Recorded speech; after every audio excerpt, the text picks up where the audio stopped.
This afternoon, we're taking a look at opportunities for growth here in Central Ohio. The heart of Intel sits where Franklin County meets Licking County, and no doubt this development means game-changing growth. It does. Our coverage tonight looks at how cities like New Albany are making sure they stay ahead of the game with housing, highways, and more. Look familiar? The massive Samsung semiconductor facility being built in Taylor, Texas, could practically serve as a double take for Intel in Ohio. The only difference?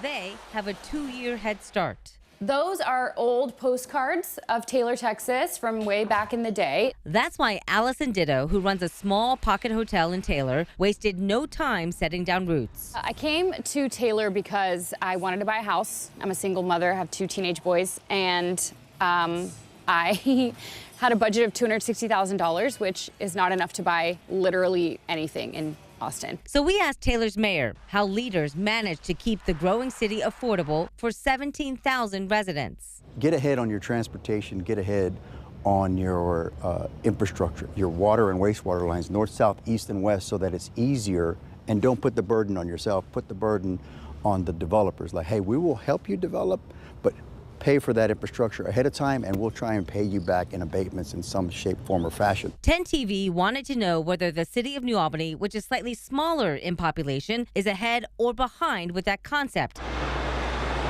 given Intel's projected start date in 2027. Here's what Mayor Sloan Spalding told us last week. None of us really expected a project the size of Intel.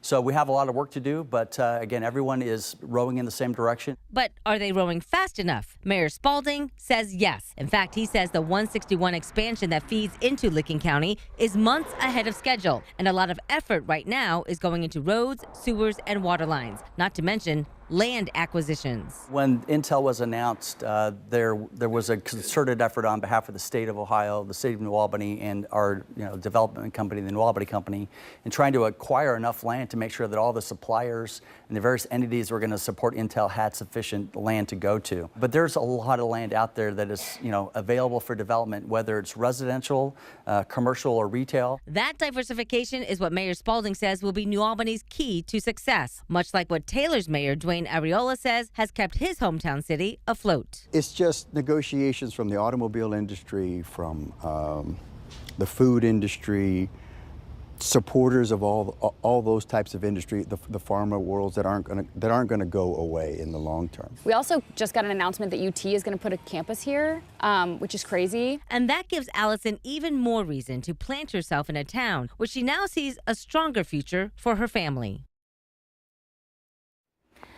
Now, we also spoke with Columbus Mayor Andrew Ginther. He says the city agreed to provide water and sewer for Intel's first 2 phases. In return, the city asked Intel for a share of income tax revenue, also $150 million from the state for new housing and a 4th water plant. So a few solutions to help ease the boom.